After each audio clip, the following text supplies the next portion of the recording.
máster en Economía en la Universidad de Chicago y consultor del Banco Mundial y del Fondo Monetario. También economista jefe de FIEL. Adelante. Buenas tardes a todos. Vamos a seguir un mecanismo para percibir nuestra realidad distinto del que recién expuso el doctor Abad. Yo creo que una forma de abordar nuestros problemas es ponerla en el contexto latinoamericano. Latinoamérica está viviendo una época excepcional, llevan varios años, yo diría muchos, de muy alto crecimiento. ¿Por qué ocurrió ese crecimiento y por qué eso es relevante para nosotros? Primero vamos por qué ocurrió el crecimiento. América Latina disfruta durante esta última década, desde mediados del 2002, de un alza espectacular del precio de los bienes que se generan a partir de los recursos naturales.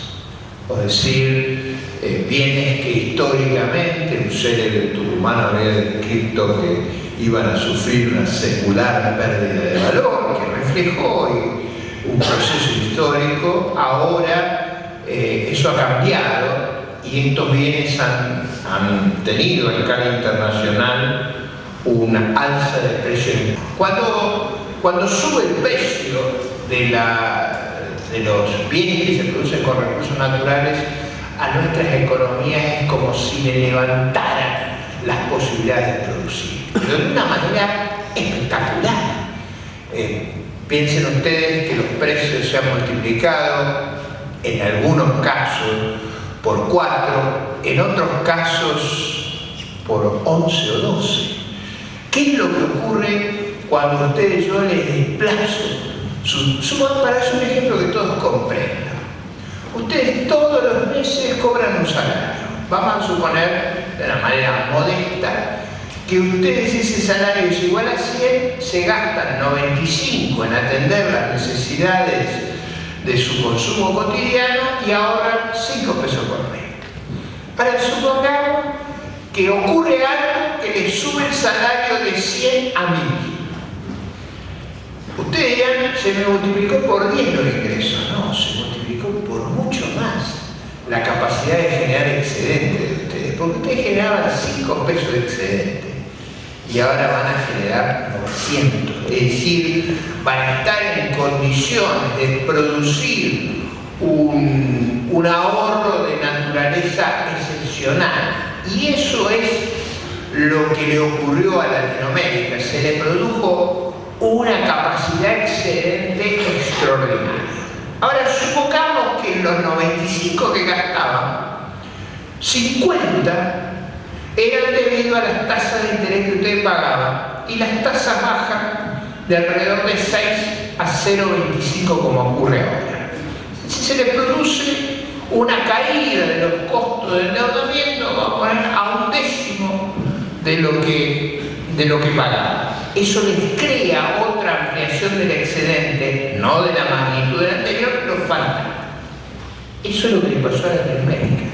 Se le combinaron una suba espectacular del valor de lo que producían con una baja de los costos financieros en países que siempre tuvieron dificultades en los mercados de capitales, y eso le creó una oportunidad de expansión extraordinaria que compartieron todos los países del área. Por eso esa Latinoamérica dura y difícil de la década perdida de los 80, donde todos los días nos preguntábamos pocas cosas, pero había una clara: mañana va a ser peor.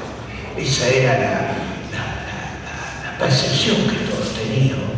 Vivíamos, digo para que nos acordemos, en la década del 80 en Argentina el ingreso per cápita cayó 25%, la inversión per cápita cayó 70%. Sabían que el futuro era tremendo. Frente a esa perspectiva, frente a una década de enormes esfuerzos de transformación en toda Latinoamérica, como fue la década del 90, esta primera década, década vino acompañada de circunstancias increíblemente favorables, como habían sido increíblemente desfavorables en las décadas anteriores. La pregunta que ustedes me dirán, eso explica por qué todos hemos crecido mucho. Ahora, no todos hicimos lo mismo, y acá viene mi reflexión. En Latinoamérica hubo básicamente tres reacciones. Una reacción que es el grupo de países del Pacífico, México, Colombia, Perú, Chile, que ha tratado de aprovechar estas circunstancias para insertarse vigorosamente en el mercado internacional, para vincularse al mundo, incorporar tecnología, incorporar inversión, volverse economías más sofisticadas y fortalecer domésticamente la democracia republicana como su sistema institucional y organizativo. Hubo otro grupo de países que, sin tomar esa agresiva y definida vocación por integrarse al mundo, siguieron estrategias razonablemente prudentes. Me estoy refiriendo a Brasil y a Uruguay, que han seguido una estrategia, si ustedes quieren, no agresiva como los otros países, pero de actitudes moderadas. Es decir, sin hacer transformaciones de fondo, lo que han generado es un clima de mayor confianza. Como dice el presidente Mujica, ustedes saben que tiene una particular fijación con invitarla a las... bueno, no voy a usar el término de él, que es un término muy duro. Él dice que Uruguay está empachado de dólares. En vez de atiborrado de dólares, el lenguaje mexicano no es precisamente académico, yo está empachado de dólares. Por supuesto que tiene toda la malicia del campesino uruguayo. El tercer grupo de países, en el que desgraciadamente estamos nosotros, y a eso me quiero referir con alguna precisión, ha seguido otra estrategia que es aprovechar esas circunstancias para aislarse del mundo, para encerrarse, para convertirse en un país ermitaño, ajeno, alejado de las costumbres y de las prácticas internacionales, y yo diría un país refractario a la relación con el mundo exterior, un país que se mira en el ombligo, un país que se aleja del mundo. Y acá viene la utilidad del enfoque. ¿La utilidad del enfoque cuál es? Nosotros estamos como cuando ustedes concurren a un complejo multicine. Vieron que hay varias salas simultáneas. El problema es que en nuestro caso se da la misma película con diferentes horarios de comienzo. Entonces, lo que yo los voy a invitar es a pasar de la sala de Argentina, que empezó una hora después, a la primera sala, que es la sala de Venezuela, que empezó una hora antes. Y vamos a ver en Venezuela, en los problemas de Venezuela, lo que nos espera a nosotros. Y en eso creo que un grave error es haber subestimado el grado de simpatía y similitud que tenemos con lo que ocurre en la República de Venezuela. Es verdad que nuestros episodios lucen menos groseros, o sea, esto del pajarito de repente chiquitico, no exageremos, porque ella habla con él. La semana pasada dijo Néstor Gracias, ¿sabes por qué? Bueno, uno se tiene que poner a bucear para interpretar esto. Y era que se habían casado, y la semana pasada se habían casado, entonces habló con él. No, es que es estremecedor nuestra realidad. Usted vio que la nata limita, habla con él, le habla desde los cielos, o sea, estamos viviendo una realidad. Lo del pajarito requete chiquitico es más tropical. es definidamente más tropical. Ahora, ustedes saben que hoy Capriles ha revelado, y la Alianza, la Unidad Democrática, ha revelado una grabación de un debate interno en el régimen chavista, donde se discute los increíbles y absurdos niveles de corrupción. Y en uno de los casos dice: lo del pajarito no es nada. Dice: a mí me ha llamado y me ha dicho que ha visto su rostro atrapado entre las manos de Chávez en un cuadro. Dice: no estará absolutamente loco. Digo, estoy narrando los partes de prensa de hoy. Entonces, estoy tratando de que nos ubiquemos, porque solamente en regímenes aislados, autoritarios, con este sesgo totalitario y mesiánico, es compatible y consistente escuchar estas expresiones delirantes todo el tiempo.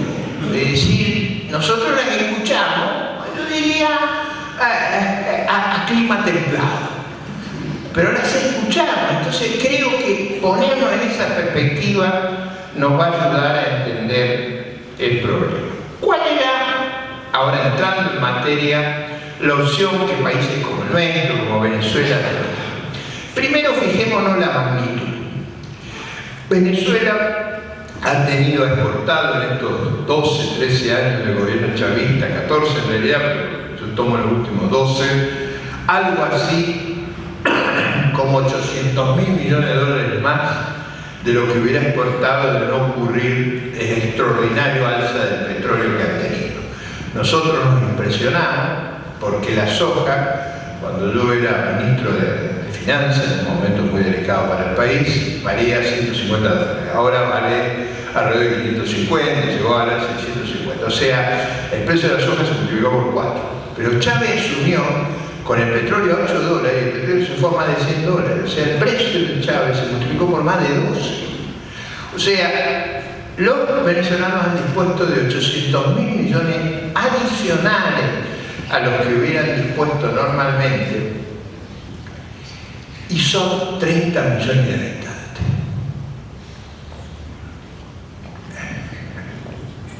Es difícil encontrar países tan ricos como Venezuela. Venezuela tiene 300.000 millones de barriles de reservas petroleras. Cada venezolano es dueño de 10.000 barriles. Es el único país que ha logrado que gente que es dueña de $1 millón cada venezolano vivan peor que los africanos. Hay que trabajar, hay que esforzarse para lograr producir un resultado tan negativo. Visitando Venezuela, he ido bastante seguido, tengo una obsesión con el chavismo. Digo, porque como esta metodología de la película que van ellos, yo quiero ir a enterarme antes de lo que se lo viene. En una de mis recorridas fui a uno de los estados más petroleros de Venezuela, que es Zulia. La capital de Zulia es Maracay. Un lago de petróleo. Aunque ustedes no lo puedan creer, han logrado crear una crisis energética en un lago de petróleo. Cuando yo narraba este episodio en la Universidad de Zulia, me dice: no se exagere con nuestros problemas. Acuérdense que los argentinos han sido capaces de quebrar la industria cárnica en el país con los mejores rodeos del mundo. Otra proporción de problemas, pero vamos en esa línea. Y eso es lo que estoy tratando de señalarles a ustedes. ¿Cuál era la alternativa que teníamos en Venezuela y acá? Con ese enorme excedente, capitalizar nuestras economías. Capitalizar. ¿Qué quiere decir capitalizar? Crear la infraestructura, las posibilidades competitivas, de dotar a cada uno de nuestros trabajadores con las unidades de capital que les permitieran un salto en su productividad y al mismo tiempo un salto en el empleo, y generar con eso la productividad que abastezca un mayor nivel de vida. Eso es lo que hubiéramos hecho de ser inteligentes. ¿Cuál es la otra alternativa que usted tiene cuando recibe ese fenomenal ingreso del mundo?